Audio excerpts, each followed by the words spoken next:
And we are back at it again. Tonight was a good night for Toronto Raptors fans, Raptors Nation, and just basketball heads who like the Toronto Raptors.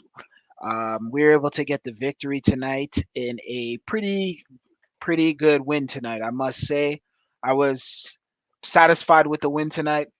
They did exactly what I thought they should be doing. It's crazy how they're able to do it to a team of that ilk, but they were able to get the job done. So that's all that matters at the end of the day. Kudos to the Toronto Raptors for handling their business and staying on top of their A game and actually getting things done, and doing what they're supposed to do out there on the court. They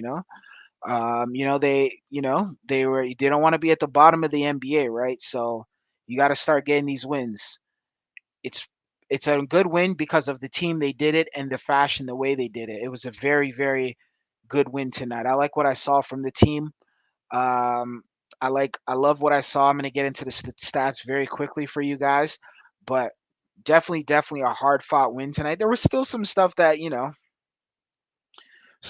I still need. I'm on high alert from, but at the same time, they pulled it together. They held their head up high, and they were able to get the win tonight. So, for those who don't know, the Toronto Raptors defeated the Milwaukee Bucks 130 to 111 tonight, and the player of the game was Scotty Barnes. Scotty Barnes was probably the best player out there on the court. He was housing tonight, dude. The way he played Giannis Antetokounmpo, excellent, um, excellent. He was literally taking it to that guy. Salute to Scotty for that, and he outplayed him. He outplayed him. He was virtually the best player on the floor tonight. You could see it throughout the whole entire game. So we'll get to the stats. I mean, Jakob Pertl, 29 points, 29 minutes, 14 points, 11 rebounds, 2 assists, plus minus 22. Excellent night for Jakob tonight.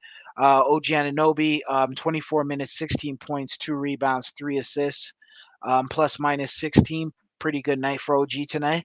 Um, then we go to Scotty Barnes, 28 minutes, 21 points, 12 rebounds, 5 assists, 1 steal, 2 blocks, plus minus 14. Outstanding night. Player of the game tonight. Pascal Siakam, 32 minutes, 26 points, 6 rebounds, 7 assists, and ended up finishing off with 22 plus minus 22 tonight. Not bad at all.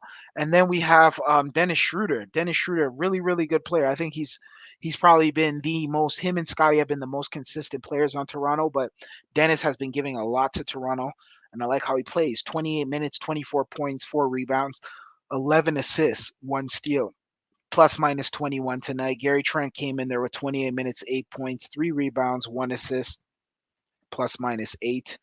And then we got Grady Dick, 21 minutes, 5 points, 1 rebound, plus minus 3. Grady, you know what I mean? You're a rookie, so not even gonna hold you.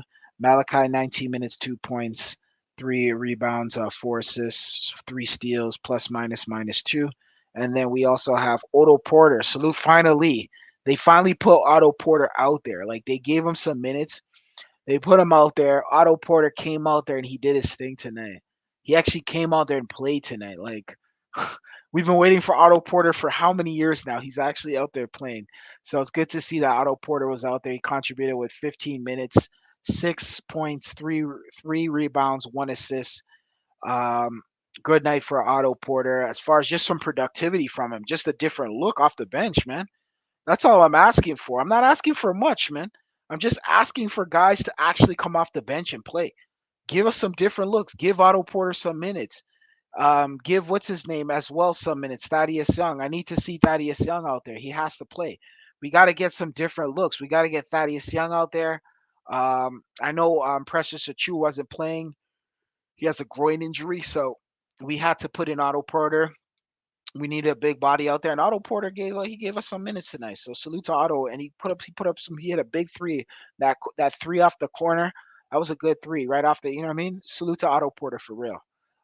Anyone who wants to jump in the stream, feel free to jump in. Click the link. We're talking Raptors tonight, only Raptors tonight. If you're not here, if you don't watch the game, then you can fall back and listen. But don't come in the stream if you didn't watch the game. You know, uh, this is not boxing talk tonight. It is Raptors talk. So yeah, definitely good win for the Toronto Raptors as a whole. We were able to get the job done. We were able to handle our business.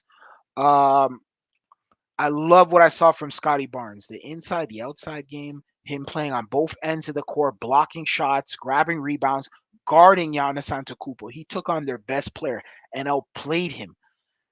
This is supposed to be the best player in the NBA, and Scotty Barnes went out there and just handled him very, very well. Has Scotty Barnes made him look not even like he didn't even look like anything today. So I love what I saw from Scotty Barnes out there. Honestly, and I think he should be calling for the ball more. He should be getting the ball more because he plays inside outside. He's not really forcing his shot. He's not doing any of that stuff. Scotty Barnes is out there just hooping. He's out there balling. He's out there putting up numbers. He's out there. He was out there handling business tonight, and that's what I like to see from our guys. You see what I'm saying? Go out there and handle business tonight, straight up and down. Um, Dennis Schroeder, I'm starting to love what I see from Dennis. Dennis is out there. You know what I mean? Continuing off his, he led his team Germany to the FIBA championship, the world, and he's coming out there Toronto just handling business, yo. Dennis is out there hooping and balling, yo. Anyone wants to jump in the stream, feel free to jump in the stream, or you can just fall back and listen from the cut. I have no problem. You could also comment in the comment section if you have any questions or you have anything to do with the Raptors. Holla at us right here in the comment section. Also, for those who don't know, I am doing a giveaway. I am giving out Toronto Raptor tickets this season, but there's the catch. They have to be at least 500 team going into All-Star weekend. If they're not above 500, we will not be doing the tickets. I could be doing if they climb up and they're just dominant. I'll do the giveaway even before the All-Star weekend. I don't even care. But I need to see this team competing, and I need to make sure that when you guys go to the game, you're going there with a purpose. I don't want you guys to go there and watch a team that's bottom feeder playing virtually playing for nothing.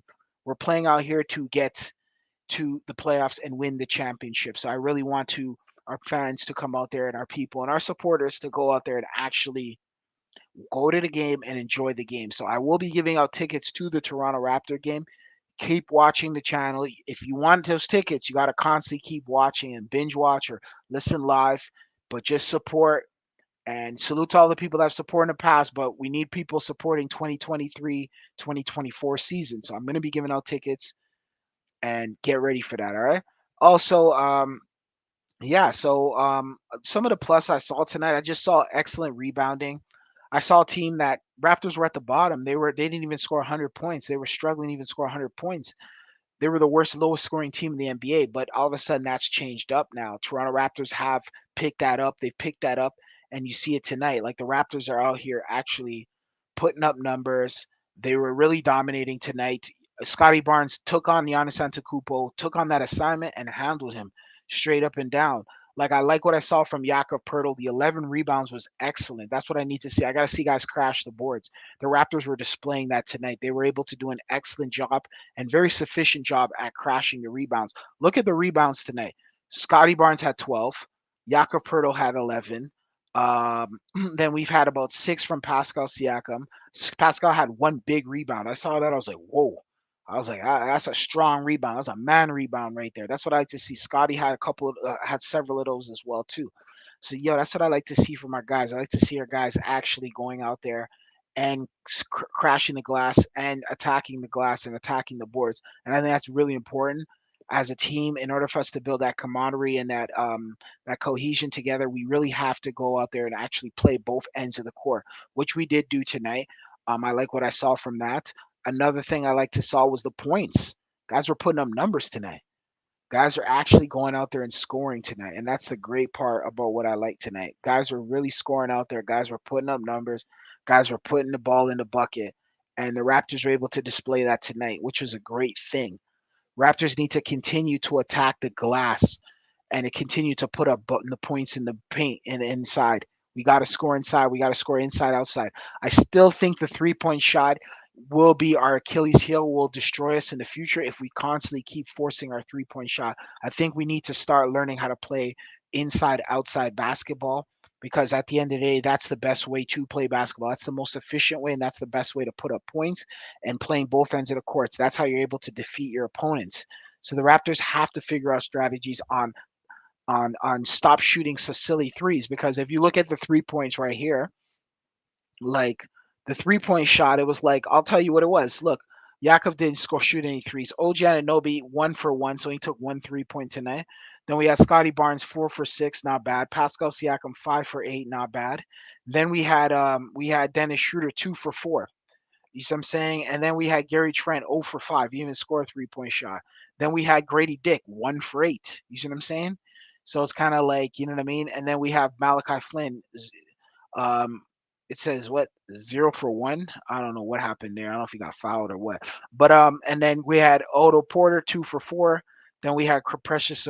We had OJ a thing 0 for 1, and then that was it. So we kind of, there was a lot of missed threes here. There was probably, man, there was a lot of threes that were missed tonight, and I think we got to clean that up. We got to get more towards the paint. We got to attack the paint. We got to start being more aggressive in the paint. And we got to start playing inside outside. We got to hit our mid rangers, and we got to get to the free throw line. The NBA, I'm telling you right now, if you want to win NBA championships, you got to get to the free throw line. That free throw line is your best friend, man. I'm telling you right now, you could score a lot of points just going to the free throw line, getting fouled and being at the free throw line. Because what happens with the free throw line is you have the ability to actually you have the ability to basically get buckets, uncontested buckets right at the line. You know what I mean? Like literally, I'm telling you right now, uncontested buckets at the line. And that's what players and teams need to do. We got to be able to abuse the free throw line. I think the free throw line is something that I want to see more from. I want to see guys going to the line a lot more and hitting their free throw shots, because sometimes I do see some clunkers and some stuff just bouncing off the rim. And you know what I mean? Guys got to start hitting those free throws. You know what I mean? Steve Nash worked on those free throws. I think at one point he was like 90% free throw shooter. That's what I need. I need to see guys do that at that kind of rate.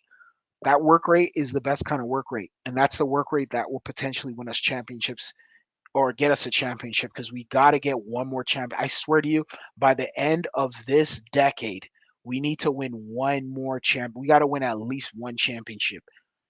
At least one championship by the end of this decade. We won one in the last decade. We got to win one in this decade. And the only way we can do that is we have to start playing. We have to play, because what happens with the NBA is there's a lot of situational basketball. So you have a lot of people that are just passing the ball, shooting.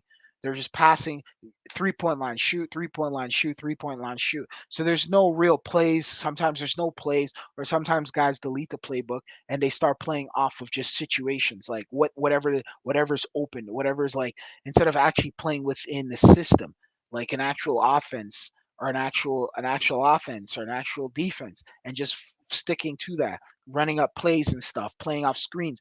If you go watch the San Antonio Spurs in the 2010s and even in the 2000s, that team was amazing at doing that. They played really, really good, um, high IQ basketball. And I think the Raptors, we have we have some high IQ players. Not everyone on our team's high IQ. We have a lot of wild cards on our team. We have a lot of guys that are kind of thing. But at the same time, though, we can still get that done. Shouts to my guy 60. Shouts to the thing, my guy Louis in the building. He said, "Yo, Scotty Barnes is the only bright spot on this team." I agree. This team playing at best, but I rather get a top 3 pick. Not Louis, you're not lying. Still, like Scotty Barnes, the reality is, yo, like, bro, he is the best player, but the problem is, bro, we can't be playing for the draft though. That's the thing. Cause yo, who's the top guy out of this draft? Like, bro, none of these like what, Wemby Yambi? There's no Wemby Yambis out here. Who, Bronny James? Like, come on, man. Like, what are we playing for at this point? We gotta get our guys now and pick up assets, because at the end of the day, it's kind of like, unless Scotty Barnes is a guy, we can't tank for Scotty at this point. We have to win with Scotty.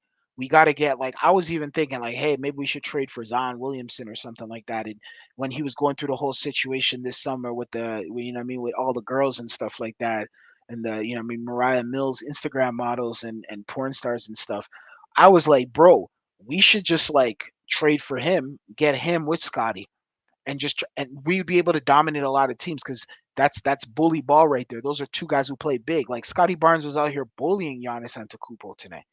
Did you see how he was playing him, blocking his shot, bodying him, attacking the rack? He was playing very big. Giannis had no answer for that. You see what I'm saying? No answer at all, bro. Zero, zero, zero answer. You know what I mean? Giannis got his money. I don't know. We'll see how Giannis looks. Giannis and them are a team that I have favored to go to the Eastern Conference Finals. But the way they're playing tonight, man, I don't know, I don't know, I don't know, I don't know, I don't know. But the Boston Celtics are a team that, you know what I mean, that's a team that I'm looking forward to playing. I really want to see how they look against us, and I want to see how we play against them. You see what I'm saying? So this is a team that I think tanking is I understand the concept behind it, but there's no generational talent. Like I need to see nowadays it's like who's out there? Like what are we getting? Like there's no generational talent. Like there's none at all right now. There's no transcending and Wemby, I'm still on the fence with him. He's too tall. I don't know how long he's gonna last in this league. The guy's like 7'7", dribbling the ball, doing all. I'm like, bro, guys, I've seen this story before, bro. Guys don't last long in the NBA. That's just the reality of things. Guys do not last long in the NBA, especially when they're that tall. They always have problems with their knees and legs. Got guys who are in their 20s now complaining about their knees and legs. You see what I'm saying? That's how the grind is of the NBA. And these guys, I don't know, they don't go in the weight room or what. I don't know if they're not working on their body or they got to get Tim Grover up in there teaching, training these guys because a lot of these guys are not durable at all. They don't have the longevity to even withstand an entire NBA season. So, you know what I mean? Honestly, I personally think that we did a great job tonight. We're able to take care of business. We're able to handle ours. We do have some. We do have a tough schedule ahead of us, so we're not going to celebrate off of just one win. That's not how we get down over here. But at the same time, it's a good positive. It's good. We do have the Sixers on a back to back tomorrow, so we have to get our get back in in Philadelphia. We got to go to Philadelphia and get our get back. That's what I'm looking for. I need to get our get back because the Sixers beat us. You know what I mean? They cooked us 104 to 114 to 107. You see what I'm saying? Back on October last Saturday actually, the Sixers cooked us. They beat us on October 28th on the Saturday. So now we played them tomorrow, which is November 2nd, on a back to back. This is a team that I need to get my get back. We need to beat this team. Hands down, man down. We got to beat this team. We got to beat Nick Nurse. Nick Nurse can't sit down here and be beaking his mouth or feeling, you know what I mean, building his ego or whatever. Most superstars drafted in the past 6 years, nobody heard about them. They just blossomed. No, I hear you still. You're right. Most of the superstars, nobody even knew who they were. They just blossomed. Exactly. I didn't know Scotty. I saw Florida State play when Scotty Barnes was in college, but he didn't stand out to me. Masai Ujiri and all of them just noticed him. The NBA, there was a lot of NBA scouts that noticed, but he didn't stand out to me. So the NBA and college are different games. So I'm not really too worried about these draft picks. And these guys nowadays, they just look good for a bit and then they ain't really saying too much. It's the guys you don't expect are the ones that come out to become the greats, like, or the good ones that are gonna really pop off, like what's his name over here? Damian Lillard, not Giannis Antetokounmpo.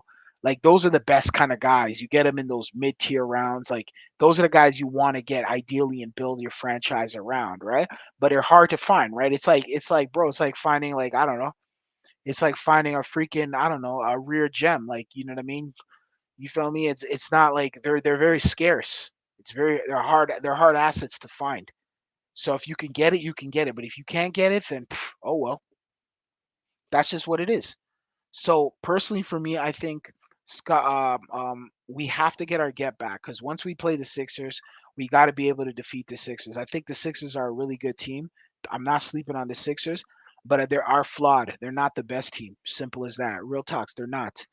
And then Louis said, I never heard of Booker in college. Wasn't he on the bench? Exactly, he was on the bench. What college did he even go to? He went to Kentucky. He played on the bench. He was a sixth man, and look at him now. So all the other guys who were like top dogs and all them top shotas, number one high school picks, highly anticipated, et cetera, they're all average. None of them are transcending players. None of them move the needle. None of them are like selling jerseys at the rate or they're all hype jobs. High school, by the time they hit high school and college, everyone's hyping them up. They get to the NBA and it's just like they're forgotten. That's just what it is because they're always drafting new guys and there's always guys coming. But the ones who are transcending are the ones that nobody's really thinking about. That's what I like. There's no LeBron James. Remember when back in the days when LeBron James, Carmelo Anthony, all those guys were coming out? You knew what you were getting out of them. They were transcending talents. Dwayne Wade, Chris Bosh, those were transcending talents. Mari Stoudemire's coming out of high school. Dude was a man child. Comes to the NBA, was destroying guys. You feel me? Yao Ming, it took him some time, but he eventually got there. Yao Ming, one point, was the best center in the NBA coming out of China. You see what I'm saying? So drafting to thinking about like basically just like panicking and just being like, yo, I'm done. I'm just not gonna draft players, et cetera, et cetera. Or I'm just gonna tank. I'm not a fan of tanking. The reality is I rather win or get more assets. I believe in just adding assets. I don't believe in just like throwing everything down the guard train and then just like trying to reboot for a new season. Like, bro, look at Sacramento Kings. It took them forever just to finally even now at the point they're like now they're a solid team. Bro, at one point it was like what? They were drafting every year a top player, every year a top player. All those guys flamed out. Look at the 76ers. They had a top player after top player. The whole 2010s, they were getting all types of guys. Where are all those guys now? They're not even in the NBA anymore. Like, you know what I mean? Look at what's it called? Who else? Another team, 76ers. It's like Sacramento's the most team that comes to mind the most because they and Minnesota at one point was doing the same thing. They were just drafting talent, drafting guys, drafting the whole 2010s. They were doing that. Going even now, it's like okay, they kind of have some guys. They have an identity. They got Carl Anthony Towns. You see what I'm saying? And is Carl Anthony Towns a transcending player? No, he's mid at best. He's not even Scotty Barnes looks better than him. You feel me? Like they played each other. Scotty Barnes is better than him at this point. He plays more aggressive than him. Like this is what I'm trying to tell you. So it's kind of like let's not really throw all our eggs in the basket with the draft. I think the draft is cool, but tanking for talent, I'm not really too fond of that. I don't think that's the way to go. I think we got to add pieces, just like we did with Kawhi Leonard, just like we did with Lou Williams, just like we did with we get other talent. Like we had Terrence Ross at one point, we had DeLon Wright, we had all these other talented guys that came in and added and contributed, and that's why we're able to go on deep runs in the playoffs in the 2010s and basically win Eastern Conference championships, play for Eastern Conference championships, play for NBA finals, et cetera, et cetera. So that's the only way. That's the concept that we have to use in order for us to continue to be prosperous. Like, remember, guys, we need to stop forgetting. We have to keep our team on a high standard. And we have to start looking at our team like, okay, we're that team. Because, bro, we were spoiled in the 2010s. Bro, we were the like literally the best. Like outside of us, we were like the number one ranked team in the Eastern Conference throughout the whole entire 2010s virtually. We had the most winning percentage. It was like we were first or second. We were beating out every team. We were beating teams out. We were closing team. We're coming first, second, third place every year. And then we were going into the Eastern Conference Finals, playing in semifinals, playing in the NBA championship, winning a championship. We did it all. So like we got to hold our team to a higher standard, and we got to start. We didn't have a tanking philosophy then. We had a adding players philosophy where we'd get talent, add them here, get certain guys, we let them go. They're alumni, you know what I mean? The Norman Powells, Fred Van Fleets, you know what I mean? Guys like that, DeMar DeRozan's. DeMar DeRozan, we drafted him. He was one of our best draft picks we had. We got him just in the late 2000s. We got DeMar DeRozan. He was one of our best draft picks we had. He was probably the best draft pick. Him, Chris Bosh were the best two draft picks we had. You see what I'm saying? And those guys are Raptor legends, alumni. You know what I mean? Salute to Chris Bosh, salute to DeMar DeRozan. We love them for what they did for us. But now we got to continue to add pieces, bro. So you know what I mean? Dennis Schroeder was an excellent acquisition. Look at his stats tonight. His stats speak for itself. Like Dennis came in there and it was just like, what did Dennis do for us? Dennis put in some numbers. You see what I'm saying? Like Dennis Schroeder tonight was like, what was he? Dennis Schroeder tonight basically gave us 24 points and 11 assists tonight. 9 for 13 from the field goal, 69% from field goal tonight. You know what I mean? 4 for 4 from the free throw.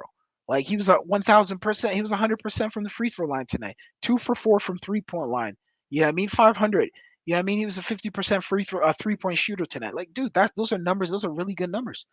Those are really good numbers for a guy that we just picked up. You know what I mean? In all our playoff appearances, making the Eastern Conference Finals twice, two times, and out of the 8 playoffs appearances, is that a failure? No, that's not a failure. We made it to the Eastern Conference. That's an amazing season. That's an amazing feat. How many guys, yo, bro? Some teams never even made it to the Eastern Conference Finals. Like some teams haven't been there since like I don't even know. Like there's some teams that I've never seen the Minnesota Timberwolves. Well, actually, I think KG days they were, but in recent times, no. I haven't seen the like I think teams even playing championships. We played in the championship and won it like outright. Like you got, you know what I'm saying? Like real talk. Shouts to my guy Curry Weeks. He says, don't forget Vince Carter, bro. He's the best draft pick we've ever had, like him or not. The thing is, Vince Carter was drafted in the late 90s. Vince Carter was drafted in the late 90s. He was the most impactful draft pick we've ever had. I think he might technically, is he the best draft pick we have? He might have been the most. In hindsight, when you look at it, it's probably between, it's the top three is Vince Carter, DeMar DeRozan, and Chris Bosh. Those are the best three draft picks I've ever seen. Scotty Barnes is coming close to four. He might be fourth when it's all said and done. I'll say he's up there though. Those are Mount Rushmore. Now let's be real. Those might be the best players we've ever had in Toronto's history. If you think we don't really have we don't have a like we're not one of these teams with like a deep history like the Boston Celtics or the LA Lakers or the New York, like not even the Boston Celtics or the LA Lakers. Some of those teams have like, they're deep rooted, bro. Like they got like, or the San Antonio Spurs, like bro, they got tons and tons of guys. But especially the Boston Celtics and the LA Lakers, they got tons and tons of, bro. People talk about their best players of all time. That's so hard to even say. Like people are like, oh, Kobe. Is Kobe really the best player the Los Angeles Lakers ever had? That's even debatable. He might not even be the best. Bro, honestly, I thought Grady played fine. Nah, Grady played all right still. Grady played all right, but the problem is Grady, I want to see Grady attack the rack more. I think Grady's relying too much on the three-point shot, and then what's going to happen is he's going to pigeonhole himself. Because if he doesn't hit the threes, then Grady's going to be like, what is Grady doing? I think Grady needs to give us an all-around game, and I think he needs to work on that. I know he's still young. Dude's like, what, 18, 19 years old? So the guy's literally coming out of college. He's a part of our future. Don't be wrong. Him, Scotty, those are our young guys that are going to be a part of our future. Like Grady Dick, I'm not giving up on Grady. I see the potential in Grady. I like how Grady plays. He's up and down. He has good energy. He's aggressive. He's not scared. He's not a pussy or anything like that. So I like the fact that the way Grady plays. DeMar did more than Vince Carter for us. No, I agree, he did. DeMar DeRozan did way more than Vince Carter. Vince Carter was an underachiever in hindsight. He's a legend, great, probably one of the best Raptors. He could have been Vince Carter. I've said this many times and I'll say it again. Vince Carter, with his ability and his talent, he should have had at least 3 championships. With that, he at one point he was, people thought he was the best player in the NBA, but problem was Vince Carter's, and I've been saying this for years. I watched Vince Carter coming up when I was young. And Vince Carter, the problem with Vince Carter was like, he was one of those guys, bro, like where it was like he was kind of like, he didn't want that attention on him. He didn't want that heat on him. He didn't want the expectations on him. That's why he was running around in the 2010s just bouncing from team to team. After he left New York, after he left the New Jersey Nets, his career was virtually done. He played for literally a whole bunch of teams after that, and that's, he was satisfied. He was happy. He didn't want, there was no expectations from him. There was nothing he had to worry about. All he had to do was just come play basketball, throw a couple dunks, and people were like, "Oh, Vince Carter," and that's all he cared about. He didn't care about being the man. He didn't care about it. That was the problem. He put Toronto on the map. Wish the dunk contest. That was all, but virtually that was all he did though. And then he went to the he went to the semifinals, lost to Allen Iverson. Allen Iverson went 50-50 classic playoff series. For those who didn't watch that, go watch the 2001, no, the 2001 playoff series versus the 76ers and Toronto Raptors semifinals to go to the Eastern Conference Finals. Literally went right down to the last minute, bro. It was like a heavyweight match between Vince Carter and Allen Iverson. I'm talking about basketball at its finest, played one on one. You know what I mean? Hero ball style type stuff. You know what I mean? That's what it was going on over there. If him and McGrady stuck together, there would have been chips, bro. No, I agree. I agree. Yeah, definitely. But remember though, people don't understand. When Tracy McGrady played for the Toronto Raptors, and then when he left Toronto, he was like two different complete. It was literally like night and day. It was like two different. The way he played in Toronto, I don't know what happened. He came back that summer, and it was like he was a whole different man. Like the way he played, his style on the court, it was totally different. Like his style on the court, his game wasn't the same game. So I don't know what the hell changed in that summer from when he left Toronto and he went back home to Florida. And then I don't know what changed, because when he came back that October, and it was just like he was a totally different player. He was literally a totally different. He was, bro. He was like, bro. He had the best transformation I've ever seen in my life in basketball. It was like it's like there's certain people they gradually become. You start to see them gradually become what they are. When McGrady, it was like he was never like that in Toronto, and then he left. But teams had projected. You're right. Teams stated that he potentially, him and Vince Carter stayed. They had them going winning the championship or going to the NBA Finals. That the next season after, people were like, "Oh, if Vince Carter and McGrady stick together, they'll go to the championship." In hindsight, McGrady and them regretted. Like McGrady came back years later and said, "I should have just stayed in Toronto."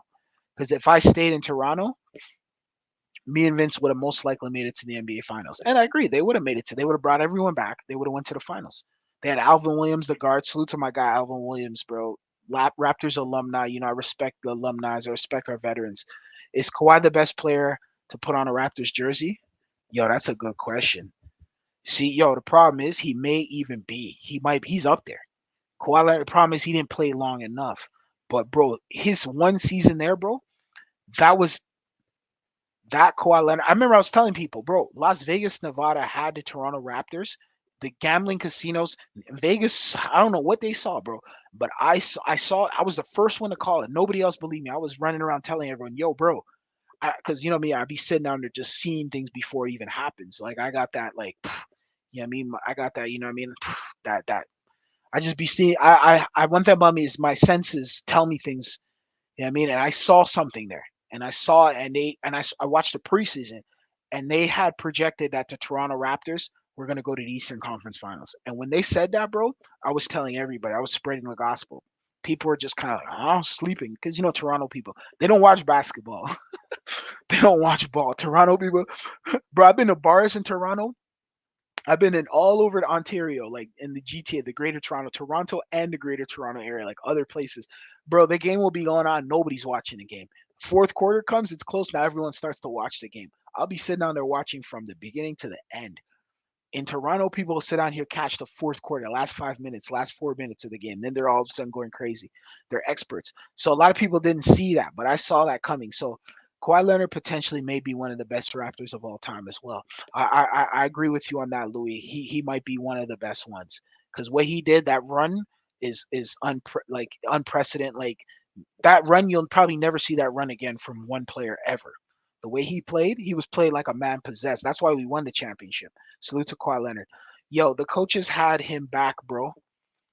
Yeah, no, I agree with you. The coaches had him back, bro. Like honestly, yo, McGrady was that guy, but the coaches put a muzzle on his game. Nah, the thing was, he wasn't that guy. He wasn't developed yet. There was a muzzle on his game early because he didn't know what he was doing until he said he got Butch Carter. Butch Carter, salute to Butch Carter, Raptors classic coach. I hope, yeah, Butch Carter. He's one of the Raptors coaches. Um, great coach for the Toronto Raptors. Honestly, like, yo, definitely a really good coach. But he ended up taking McGrady and taking McGrady to that next level, bro. McGrady got to that next level because of Butch. If it wasn't for Butch Carter, McGrady, he gave McGrady that outlet because McGrady said he came out of high school, he didn't know what the hell was going on. He said he wasn't being coached. He didn't. I saw his interview and he was talking about. He was breaking down his time there, and he said he wasn't being coached. He was just people were just saying figure it out. Nobody sat down there and gave him like a role. Once he got a role, like you got to in life, sometimes you got to give people direction. You see what I'm saying? You got to delegate. The coach wasn't delegating, giving McGrady a role, so McGrady was just kind of blindly running around, not understanding what was what. Once he was able to receive that role, it was a whole nother ball game because he figured out how he had to play out there and what he had to do on the court, and it showed. Consistency is key for teams. I agree with you. Shouts to my guy Liam Morale. Yo, I got Kawhi. I put Kawhi top five, but I'm not sure about that number one. No, I'd put him. He's up there. He's a top 10 player. As far as five, because I'd have to put my five would probably be you know what I mean? Of course, I'll start with the point guard. I'll do Kyle Lowry. At the two guard, I'll do DeMar DeRozan. At the three, I'd probably do Vince Carter. Or maybe I'd probably Vince Carter, Kawhi Leonard. I might even do Kawhi still. At the four, Chris Bosh. Nobody's better than Chris Bosh. And then at center, I'd maybe okay, 5 guys. Maybe Vince Carter's up there. Then Vince Carter's the fifth guy. Kawhi Leonard's the fifth. But then there's Damon Stoudemire's. Then there's the guys like TJ Ford. No, TJ was he got hurt a lot, but TJ was probably one of the best point guards I actually seen who can do a lot of different things out there. But injuries took him out. Then there would be who else? There would be there would be who else out there? There were so many good players. Like there was guy we had a lot of guys. We had a lot of guys, honestly. There was a lot of good players. Butch Carter kept him back. He had riding the bench way too long. No, the thing was McGrady was young, bro. Remember, by the time McGrady left Toronto, McGrady was like what? McGrady came to the Raptors when he was 19, 18 years old, 19. Bro, by the time that man left Toronto, the man was like 20 years old, 21, bro. He was out of here. And then he had to go, and then he went back home. You see what I'm saying? And that's when Vince had to take over, and then McGrady took over in Orlando. But the problem was McGrady. If you look at it, McGrady in hindsight, in Orlando, he never passed the first round. McGrady's never passed the first round as a leader on a team. The only time he ever passed the first round when he rode the bench for the San Antonio Spurs, and they ended up losing the championship. The year later, they got rid of him and they won the championship. So that just tells you everything right there. McGrady never passed the first round of the playoffs ever in his career. He's never led a team by himself. The time the Houston Rockets went to the Western, I think it was the Western Conference or semifinals. McGrady got hurt. Yao Ming and Ron Artest carried them. You see what I'm saying? That was when Yao Ming came over there and Ron Artest came over there, and that's when they carried him. You see what I'm saying? So it's kind of like, yo, you guys got to understand, like McGrady is a good player. McGrady's probably one of the best players I've seen. He had a really complete. He had the best, one of the best all around games I've seen. Him he people compare him to Kevin Durant. They'd be like, "Yo, who's better, Kevin Durant or McGrady?" And I tell people all the time, I can't tell you who's better. Like that is one of the most hardest debates I could ever have with anyone on who's a better player, who's a better one-on-one, like kind of just all around cerebral scorer. Tracy McGrady and Kevin Durant. It's the most. That is the difficult debate. That is one of the toughest debates you can't even prove who's better. You couldn't prove it. That's how close of a game they both have. But I would say the thing is, McGrady's bro, it's tough, man. McGrady was short in Durant. McGrady was super tall though. He was humongous. Durant is huge. I'm talking about prime Durant. I'm not talking about the Durants you're seeing today where this guy can't even close out games. You see what I'm saying? I'm talking about prime Durant, yo. Salute to my guy Rocksteady Barry. He says McGrady has had a mellow career, but had a better skills. No, but the problem was Carmelo Anthony went to the Eastern Conference Finals, bro, with Chauncey Billups. He lost to the Los Angeles Lakers with Kobe Bryant in 2000 and I think it was 2010 or 2009. You see what I'm saying? With the Denver Nuggets. Like Kobe Bryant, I think it was 2010 season where he was jump flying. Kobe Bryant was like flying all over the court that season. He was cooking, bro. Kobe Bryant was bouncing. He was so bouncy, bro. He was just, he was flying. He wasn't shaking and baking guys, but he was all over the court.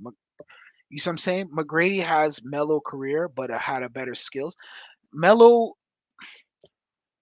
McGrady was way more skilled than Carmelo Anthony. Carmelo Anthony's a skilled player, especially on the offensive side. Carmelo Anthony has so many. He's very strong, very big, very bulky. He could score so many different ways, and I think Carmelo Anthony's a good player. But the problem with Carmelo Anthony. They see the thing is Carmelo Anthony was too worried about scoring too much. Tracy McGrady, bro, he could duke it out with anyone. Like, bro, remember his wars with the Charlotte Hornets with Baron Davis and those guys, bro. He would go to war with so many different guys, so many different. And McGrady was him, Pat Garrity. They even got what's his name over here, Mike Miller. They had Drew Gooden. They had what's it called? They had some guys on that team and like but they never were able to get over that hump. That was the one thing. McGrady could never pass the first round. That's something that I bet you it haunts this guy to this day because this guy never let a team pass the first round of the playoffs. He'd get eliminated. He'd go into the playoffs and get eliminated immediately. And I know that haunts him to this day. People try to forget about things like that, but I remember that, yo. I remember that.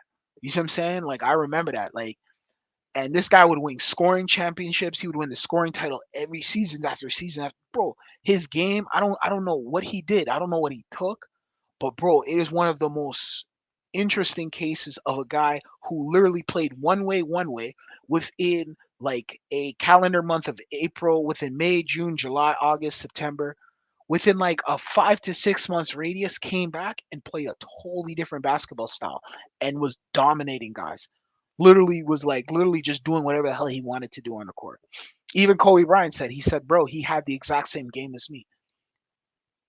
Me and him, it was like identical. And he was 100% right. You couldn't, like, if you saw them both playing out there, you'd know who the best player was. You wouldn't know. You couldn't tell. It's like you couldn't tell. That's how good McGrady was. So when he was on Toronto, he didn't play that way. That's the thing people don't understand. When he got to the Magic, he didn't play that way. When he was in Toronto, he never played that way. He didn't have that game.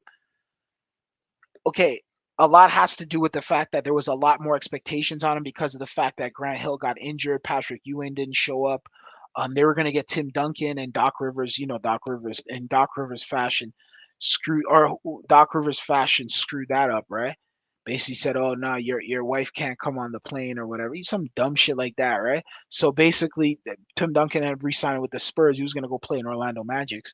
So it's kind of like, yo, people don't understand, like like McGrady is that people love Tracy McGrady in Toronto, but the McGrady that was in Toronto and he played in our first ever playoff appearance versus the New York Knicks, and the New York Knicks ended up sweeping us. We couldn't beat the Knicks. The Knicks had like Allen Houston, Latrell Sprewell, what do you call it, Chris Childs, all them guys over there. But yo, we couldn't get past those guys. But like they were like the Raptors were a good team. And as far as the top five Raptors go, I would have to say, back to what I was saying again, Kyle Lowry, DeMar DeRozan, um, Vince Carter, Chris Bosh, and then I'd have to say probably, yeah, probably those are the top five right there.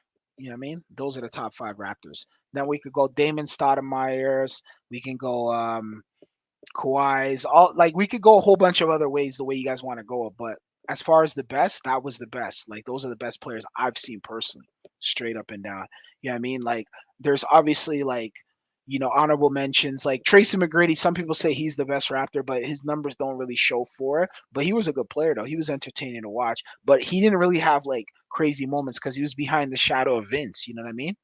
Real talks. I think Scotty though could be one of the best Raptors when it's all said and done. I think he has a lot of the potential. The only thing I would love to see Scotty work on is a post up game. Because if Scotty had a post up, like who has a post up game that people don't respect? Pascal Siakam. Siakam has a really good post up game. People don't really see that, but he really knows how to put. I don't know where he learned that. He was doing it even in college. You go watch his New Mexico videos.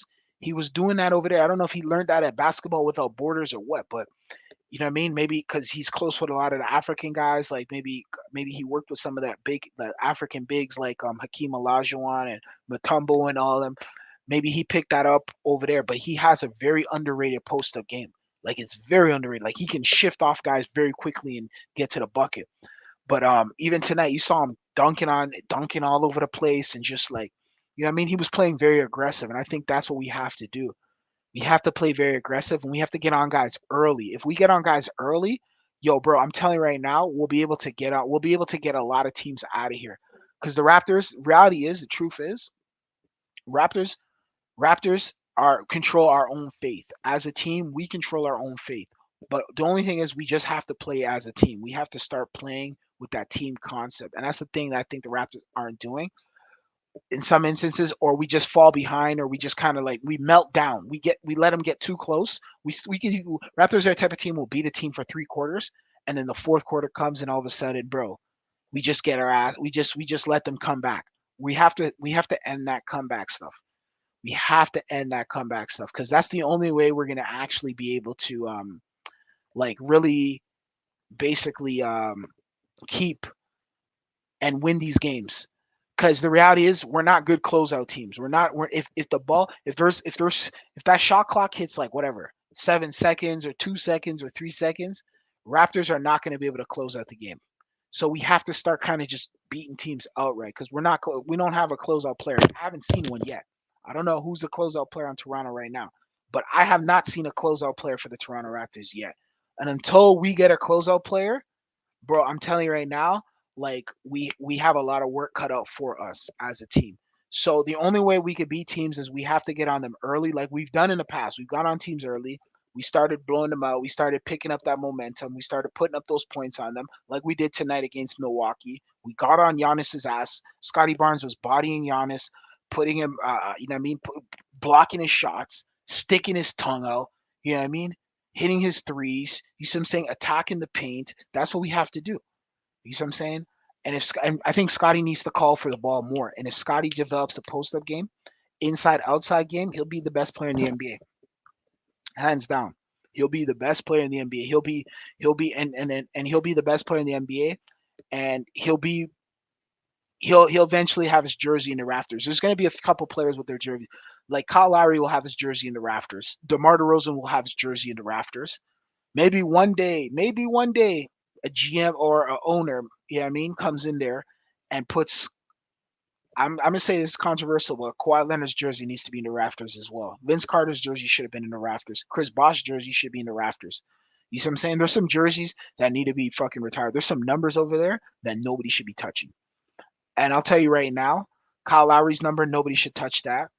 DeMar DeRozan's number, nobody should touch that. You see what I'm saying? That jersey should be in the rafters. You see what I'm saying? Kawhi Leonard, I don't care what anyone says, that finals run, his jersey should be in the rafters as well, too. Vince Carter's jersey, slam dunk champion, all that other stuff should be in the rafters. So, like, Scotty Barnes' jersey, if he continues to play and just continues to give us what we think we know he can do, because he has it, we can see it in him.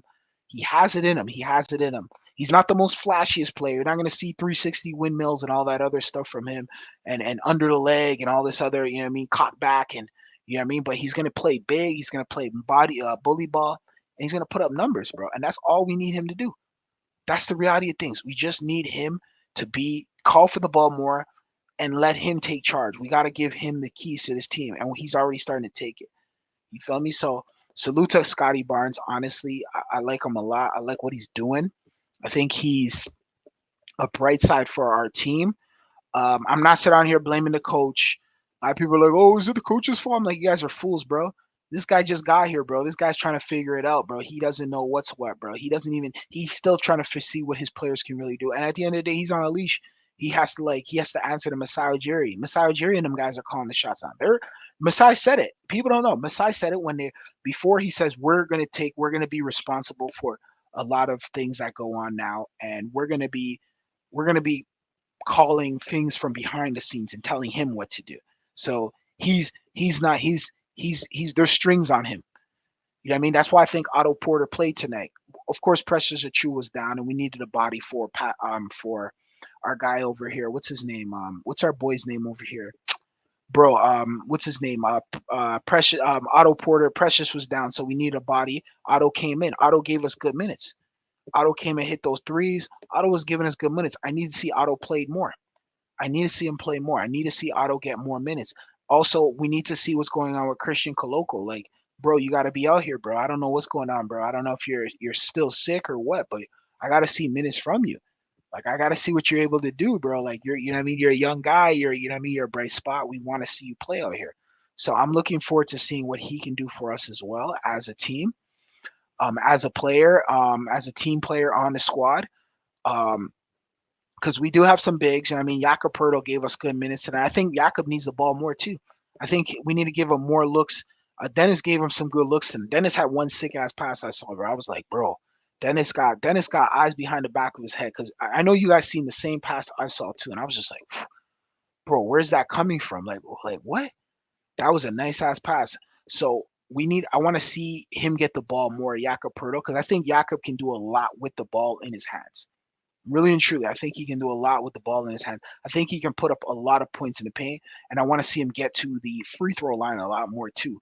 I think sometimes what happens is, you know what I mean, we got to utilize him more. We can't turn him into an Aaron Baines. Like, I don't want to see an Aaron Baines role from that guy. You feel me? Yo, Otto Porter coming off injury, they were trying to trade him, but no offers. Yeah, there's no his stock. There's no, you know how it is. His stock isn't there, bro. So they had to keep him. But I'm like, you know what? It's good that we kept him because, bro, we need veteran guys, bro. And I need to see him play out there. Like, I need to see what he's. bro, I can't just trade him without knowing what he can give us. And I see him go play for like I don't know. He'll go and play for like San Antonio or one of these other teams and start giving him real good minutes, and I'm just like all upset because I'm like, yo, we could have had this guy. So I want to see what he can do. We just need to give him more playing time, more possessions, and I think Otto Porter can really do well. He's been injured for like 2 years, so the fact that he's playing now is just like miraculous. And the fact that we're able to have him out there is even better. So it's kind of like I'm very optimistic. I'm looking forward to seeing Otto Porter. He's a guy that I'm very intrigued by. I remember him many years ago, and he was a really good player back when he was playing for the Raptors. Extremely good player. Yo, bruh, you heard Dennis is an upgrade over Fred. Yeah, you heard it first. Dennis is an upgrade over Fred. Now I agree with you. Um, I know Houston. I know NBA fans out there in Texas, and people are talking about Fred, and they're not happy what they're seeing from Fred. But I don't know that was last week's chat. I don't know what's going on this week with Fred. I gotta go take a look at Fred. I gotta go pay attention. There's so many teams. There's so much going on. I don't really have the energy to look, but I'm gonna go look for Fred and see what he's doing. Honestly, Fred, I like Fred a lot, but that hero ball style Fred was playing, that hero ball style, bless me, that hero ball style Fred was playing was very it was it became our Achilles heel, and it took us out of a lot of games. You see what I'm saying? And then on top of that, he had beef with Scotty Barnes, and Scotty Barnes is the future. I like Fred a lot. Fred is always going to be a great Raptor. He's alumni. His jersey will be in there. His jersey is one of the. He's the type of guy he'll be back in the city. Hopefully him and Scotty can one day fix their problems, you see what I'm saying? Or at least have a conversation and just kind of just throw it under the rug and just hopefully one day maybe Fred can come back and be a six man on the team or a guy instant scoring. Because I think Fred can score. That's the one thing Fred can do. But the problem is he doesn't know when to pass and when to shoot sometimes. A lot of times he doesn't know when to pass and shoot, and he doesn't make anyone better when he's playing point guard. So Fred is the type of guy who makes himself. He just does for self. He's a good player off the bench. When he was playing off the bench, he would give you big minutes and he played his role. But once you gave him too much, Fred was the type of guy who would just be like, okay, he'll overeat. He's the type of guy you give him a cookie and then you know what I mean? He give him one cookie, you tell him to take a cookie out of the cookie jar, and then he continues to take more and more cookies out of the cookie jar. By the time you know it, the cookies are all done. It's like, bro, Fred, you ate all the cookies. They're supposed to be for tomorrow. And Fred be like, oh, he'd be stuffing his face with all the cookies. That's the kind of guy Fred is. You see what I'm saying?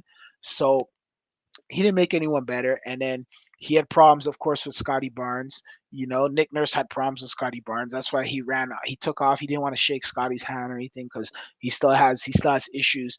You know what I mean? So it's kind of like it is what it is. But Scotty is the future at the end of the day. Scotty is the guy we drafted. He's the one that he has the most promise. He's the one that people are optimistic about. A lot of people talk very positively about Scotty.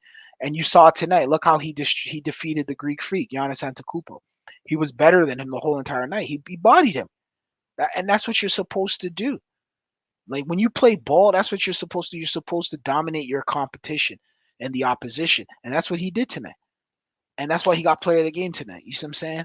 We got a game against tomorrow against Philadelphia 76ers. You see what I'm saying? I'm going to wrap this stream up very shortly. If you have any comments, you can comment in the comment section, or you could just jump in the stream. Or you can just fall back and chill out. You see what I'm saying? But like I said before, we have a game against the 76ers. We need to get our get back with Nick Nurse. We cannot let our ex coach, our former coach, come here and defeat us 2 times in a row. We need to be able to get at least a victory off of Nick Nurse. And we got to beat him because we're going to see him. We're going to see him again. What kind of beef was Scotty and Fred have?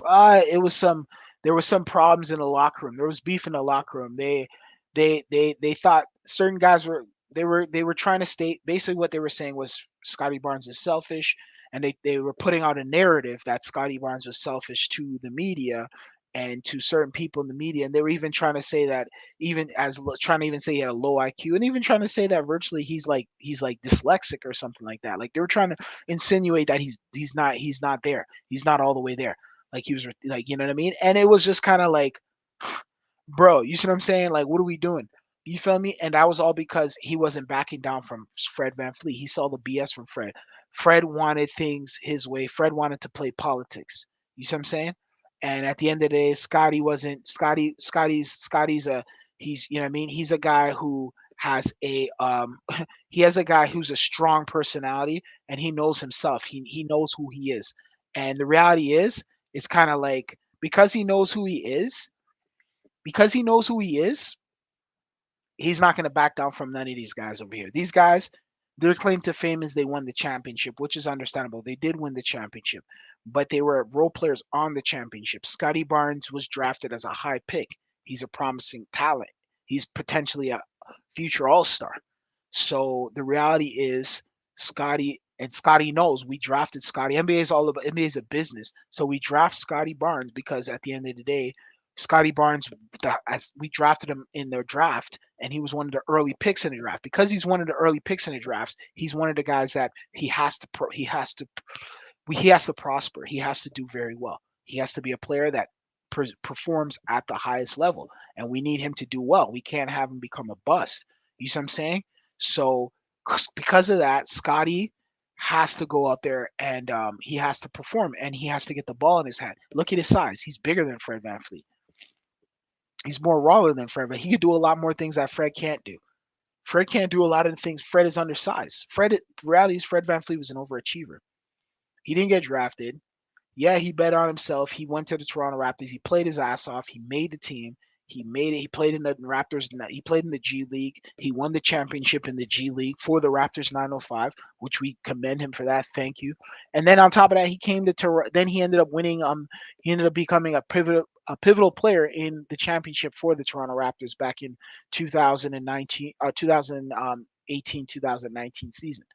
So you feel me? Like this guy is a guy that is um is is a guy that we definitely respect, we love, but at the same time it's kind of like when you're trying to turn the whole entire organization against our guy Scotty Barnes over here, and we know what his importance is because he's the future. We can't have that happen.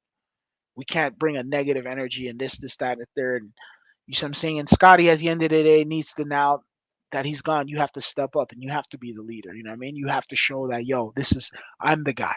You feel me? I'm the guy.